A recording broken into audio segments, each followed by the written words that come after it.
Ce paysage de rochers sur la côte du Finistère en Bretagne a été photographié en vue de réaliser un tirage aux platines, en noir et blanc bien sûr.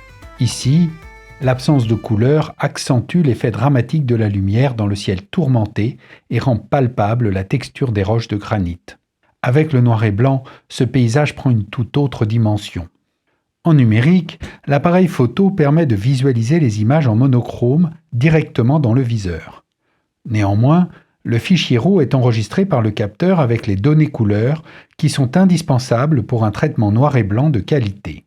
La gamme de gris de l'image est produite en premier lieu par la lumière, mais également par le rendu en différents gris des couleurs.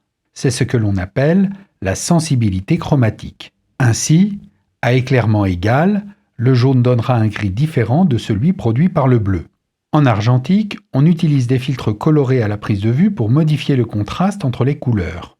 En numérique, l'opération se fait au post-traitement avec les différents curseurs de l'outil noir et blanc. Par exemple, nous voyons ici l'image en poussant les jaunes, ce qui correspondrait en argentique à l'usage d'un filtre coloré jaune à la prise de vue. Inversement, la même image où l'on réduit les bleus avec le curseur, ce qui correspond également à l'usage d'un filtre coloré jaune. L'intérêt du numérique est bien sûr de pouvoir ajuster avec précision ce contraste chromatique.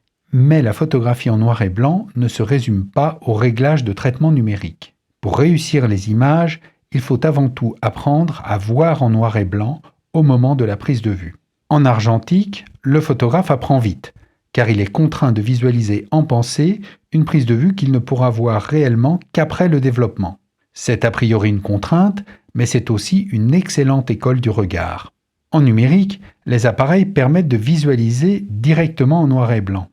Cela peut sembler plus simple, mais en réalité, l'œil du photographe ne s'entraîne pas à voir le monde en monochrome comme il le faudrait. Aussi, lorsque je donne des cours ou que j'anime des stages, je demande aux élèves de désactiver les fonctions de visualisation en noir et blanc de l'appareil et de prendre les photos en mode couleur. Ils découvrent le résultat en noir et blanc seulement au moment du traitement des images, comme s'ils travaillaient en argentique. C'est un peu déconcertant au début, mais très vite, on apprend à voir les lumières et à imaginer les contrastes chromatiques que l'on pourra obtenir. La qualité et la constance des résultats s'accroît au fur et à mesure que la vision monochrome s'affine. L'art de la photographie en noir et blanc passe avant tout par la maîtrise du regard.